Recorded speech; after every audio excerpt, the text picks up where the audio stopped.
In this video, I'm going to talk about multiple item listings. What are multiple item listings?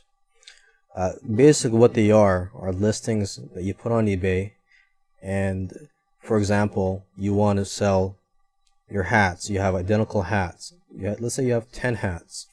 Okay, instead of listing each hat separately in a different auction, what you can do is you list all of them in one auction. Okay, I'm not talking about selling them all together as one lot, but selling them individually from one listing. So basically, you could have 10 different buyers for each of your 10 hats from that one listing. And the benefit of doing this listing is that you'll save money in terms of listing fees. You won't have to pay for the other listings. So there's actually two types of multiple item listings. There's the fixed price format and there's the auction style format. Okay, the fixed price format is the most popular when listing multiple items. It's what most people use. It's what I use. I have never used an auction style format when listing multiple items, and I guess it all depends on your situation, but most of the time you'll find that the fixed price format is the way to go when listing multiple items. Okay, now let me just give you a couple of examples. Or before I give examples, actually, I should tell you exactly how they work. So a fixed price format, people can buy immediately from you.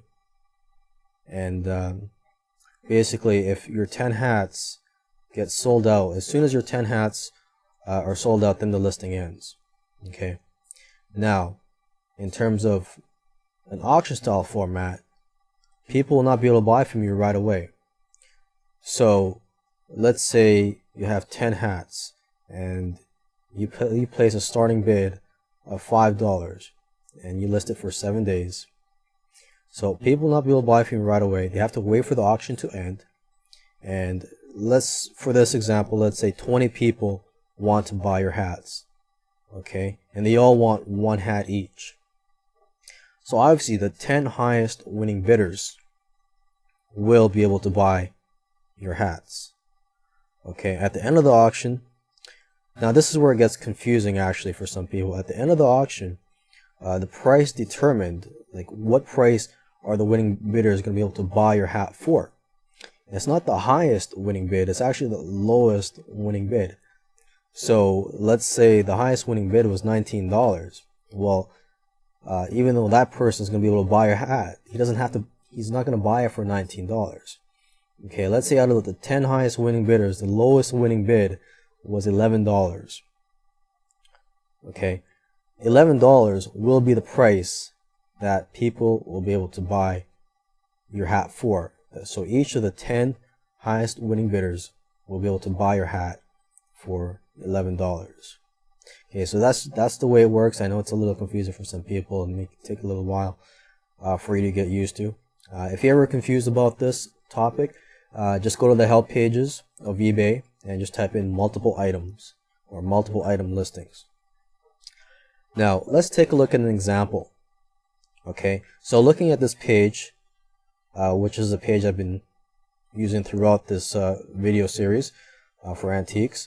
The first listing is actually a fixed price listing for multiple items. So let's just click on this just to get an idea of what it looks like. Okay, so what's being sold here are baseball packs from an estate sale.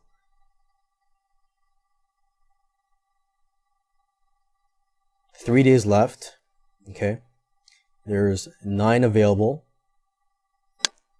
packs left. 62 have been sold. And you can see the history here by clicking on this link. The buy now price is $14.95. And if you want to buy now, you just click on the buy it now button. And you'll be brought to this page if you want to buy it. And you could also enter the amount or the number of items or number of baseball packs you want to buy. Okay, so I'm just going to go back.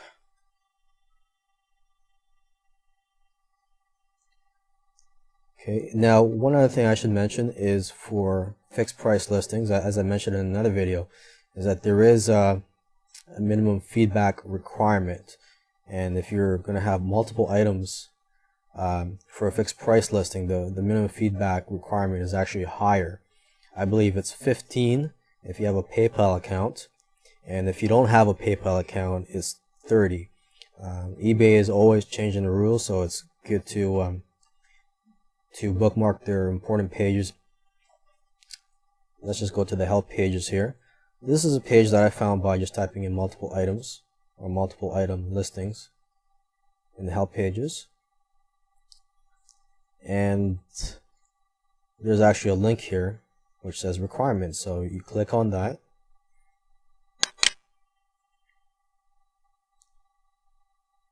And yes, it does say that you need a minimum feedback score of 15. And there's also some other requirements. And you could also bypass it by actually verifying yourself, I believe. I went through this in the video where I explained the fixed price listings. Okay, and if you don't have a PayPal account, the minimum feedback score required is 30. So it is mentioned here. And you have to be registered on eBay for at least 14 days.